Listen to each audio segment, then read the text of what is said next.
Welcome to our tutorial series on how to enter a closed deal. This part of the series will show you how to set up a billing schedule for your commissions and other fees, and how to bill an invoice.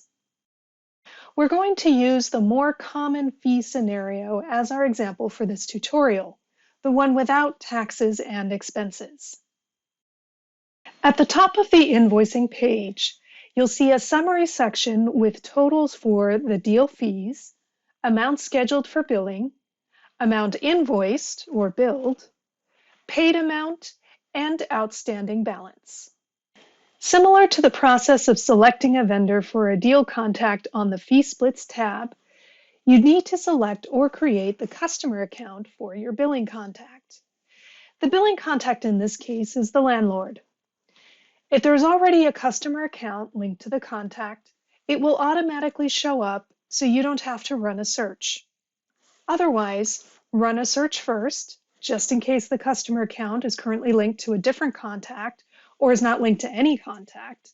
You also have the option to create a new customer if you can't find the record you're looking for.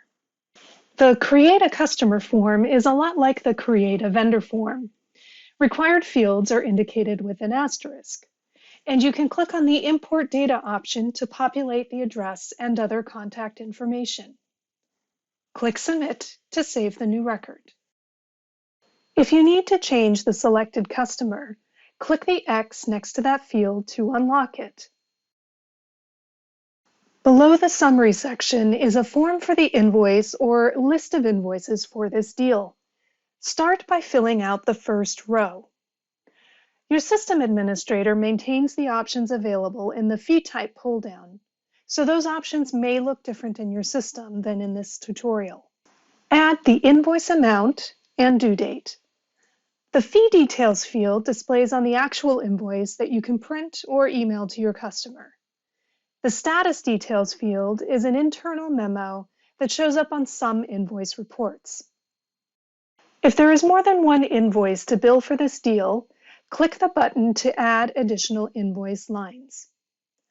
Below the invoice list, the invoice in balance will indicate how much of the total fees hasn't been scheduled or billed yet. Once you've set up your billing schedule, click Save Invoices at the top. This does not bill the invoices or create receivables just yet. Notice that the status of each invoice is still unbilled, and the total invoices generated in the summary section is still 0. However, the total invoices created now reflects the amount you've just set up for billing.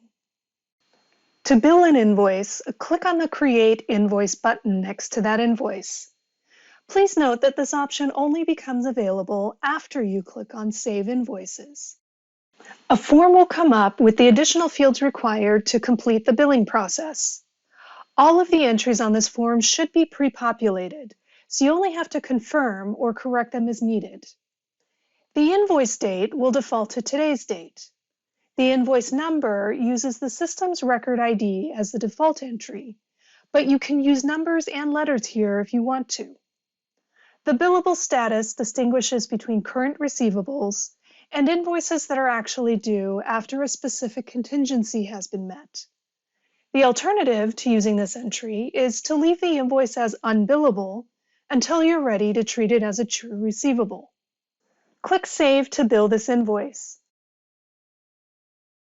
Notice that the status has now changed to Open, or if the due date is in the past, the status will be Past Due. To view and print or send the billed invoice, click the Print button next to the invoice. The invoice will come up on screen with several options for customization at the top. If you make any changes to those options, click View Report to refresh the screen. You can then download the invoice in a variety of formats and either send it to your printer or attach it to an email. Apply the first payment by either clicking on the Apply Payment button at the top of this form or by clicking on the Payment Application tab. Both options will only be available if there's a billed invoice with an unpaid balance on this deal. You can see the outstanding balance in the summary section. Once you apply a payment to this deal, you'll see it listed on this page under the Invoices list. You can also view a history of invoice voids and adjustments by clicking on the option to Show Void Adjustment History. We'll cover payments in the next part of this tutorial series, and there will be another tutorial series that covers voids and adjustments.